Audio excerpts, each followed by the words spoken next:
আচমকা রানাঘাট পৌরসভার বিধায়ক হাজির, অরাজকতার অভিযোগ তুলে ডেপুটেশন পৌরসভার চেয়ারম্যানকে। অভিযোগ, পৌরসভায় যে সমস্ত কর্মচারীরা কাজ না করে বেতন নিয়ে বাবু হয়ে ঘুরে বেড়ান, অবিলম্বে তাদের সরানো হবে।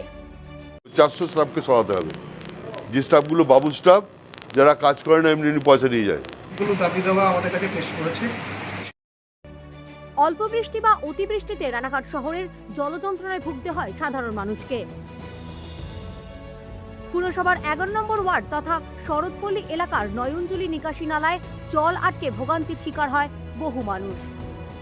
এই সমস্যা মেটাতে ম্যানহোলের পাইপ খুঁড়ে ওপেন ড্রেনের রূপ দিতে হবে 1 সপ্তাহের মধ্যে। শরৎপল্লীর পেছনের যে ড্রেনটা, সেই ড্রেনটাকে ইমিডিয়েটলি ওই ড্রেনটাকে তুলে ওপেন ড্রেন করবার ব্যবস্থা 1 সপ্তাহের মধ্যে করতে হবে। আগামী বর্ষায় যাতে শহর না ভাসে, শহরে ডেঙ্গুর প্রাদুর্ভাব না হয়, শহরের পার্টিকুলার কিছু কিছু জায়গায় কিছু জঞ্জালের সমস্যা, যাদের অপসারণের সমস্যা আছে। মূলত রানাঘাট শহর বা পার্শ্ববর্তী বিস্তীর্ণ এলাকার প্রধান নিকাশি নালা হিসেবে এই ড্রেনের ব্যবস্থা হয়। এই ড্রেন সচল থাকলে জলযন্ত্রণা থেকে বাঁচবে বিস্তীর্ণ এলাকা। এমনই একাধিক ইস্যু নিয়ে রানাঘাট উত্তর পশ্চিমের বিধায়ক পার্থ সারথী চ্যাটার্জি রানাঘাট পৌরসভায় পৌঁছে একটি ডেপুটেশন দেন রানাঘাট পৌরসভার চেয়ারম্যান কৌশলদেব বন্দ্যোপাধ্যায়ের দপ্তরে। এ বিষয়ে বিধায়ক যেমনটা জানালেন, আজকে আমাদের দলের পক্ষ থেকে, ভারতীয় জনতা পার্টির পক্ষ থেকে রানাঘাট মিউনিসিপ্যালিটিকে চেয়ারম্যানের কাছে একটা ডেপুটেশন দেওয়া হলো। যেভাবে অরাজকতার মধ্যে দিয়ে মিউনিসিপ্যালিটি চলছে এবং অনেকগুলো ইলিগালিটি আছে, সবটাই বিস্তারিত আলোচনা করার পর বলে দিয়েছি যে 1 সপ্তাহের মধ্যে যদি ব্যবস্থা না হয় তাহলে আমরা বড় আকারে আবার আসবো। কারণ সরকার পরিবর্তন হয়েছে, যে আগের সরকারের অনেকগুলো কথা বলবার চেষ্টা করছিলেন এবং যে সরকারের সময় কাজগুলো হয়েছে সেগুলোকে আরও বেশি ইলিগালিটি হয়েছে। তা আমি বলে দিলাম যে সরকার পরিবর্তন হয়েছে, এখন আর আপনাদেরকে যারা আছে তাদের দ্বারা হবে না, আপনাকে আপনার মতো চলতে হবে এবং যেভাবে 2021-এর আগে এই পুরসভা চলতো আপনাকে সেই জায়গায় নিয়ে আসতে হবে। মানুষ যাতে পরিষেবা পায়, বিশেষ করে সামনে মনসুনে এখানে যে ওয়াটার লকড হয় সেই সবগুলোকে বিস্তারিতভাবে বলে দেওয়া হয়েছে। বিশেষ করে শরৎপল্লীর পেছনের যে ড্রেনটা, সেই ড্রেনটাকে ইমিডিয়েটলি ওই ড্রেনটাকে তুলে ওপেন ড্রেন করবার ব্যবস্থা 1 সপ্তাহের মধ্যে করতে হবে এবং সেই পিরিয়ডের মধ্যে ওখানে রেগুলার কোর্সে কনজারভেশন স্টাফ ওখানে থাকবে যাতে জল বাড়িতে না যায়। আর যানজট সম্বন্ধে যানজট তো বলা হয়েছে, সবটাই বলা হয়েছে, সবগুলোই হয়েছে। 1 সপ্তাহ অপেক্ষা করব।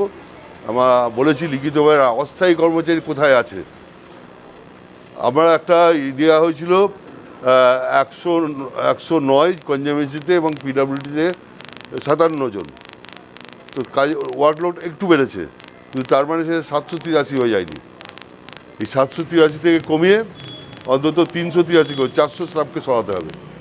যে স্টাফগুলো বাবু স্টাফ, যারা কাজ করে না এমনি পয়সা নিয়ে যায়, যারা চোখে স্টাফ, মেডিকেল স্টাফ, তিনি ক্যামেরা নিয়ে ঘুরে বেড়ান, বলে এগুলোকে অফ করতে হবে। এগুলো যদি অফ না হয় তাহলে কিন্তু আগামী দিনে আমাদেরকে আবার করতে হবে, এখানে এসে তার ব্যবস্থা নিতে হবে। আজকে অত্যন্ত সুষ্ঠুভাবে সুস্থ কথার মধ্যে দিয়ে বলে এসেছি, যদি আজকে ডেপুটেশনের মধ্যে দিয়ে 7 দিন আমরা দেখব, যদি কাজ না হয় আবার আমরা আসবো।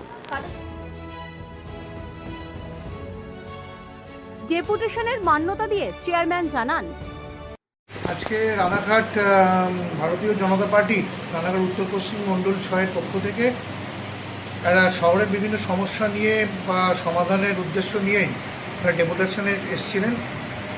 মাননীয় বিধায়ক রানাঘাটের প্রাক্তন চেয়ারম্যান পার্থ সারথী চট্টোপাধ্যায় উপস্থিত ছিলেন সেই ডেপুটেশনে। তাদের অনেকগুলো দাবি দেওয়া আমাদের কাছে পেশ করেছে।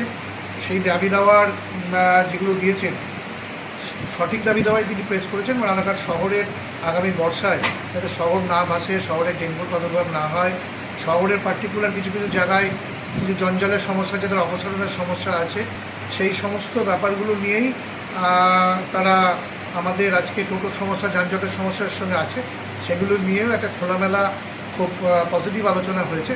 তারা যে প্রস্তাবগুলো দিয়েছেন, আমাদের ডিপার্টমেন্টের হেডসরা ছিলেন, তাদের সামনেই কথা হয়েছে। সেগুলো নিয়ে আমরা ইমিডিয়েট সেগুলো যাতে সমাধান করা যায় সেই ব্যবস্থা আমরা করব। এটা রানাঘাটবাসীর স্বার্থে, রানাঘাট শহরের সদর্থক ভূমিকা যাতে পৌরসভা নিতে পারে সেই উদ্দেশ্য নিয়েই তারা আজকে ডেপুটেশন দিয়েছে এবং আমরা সেই কথাগুলো বেশিরভাগই মান্যতা দিয়েছি এবং সেগুলো আমরা কাজ করব।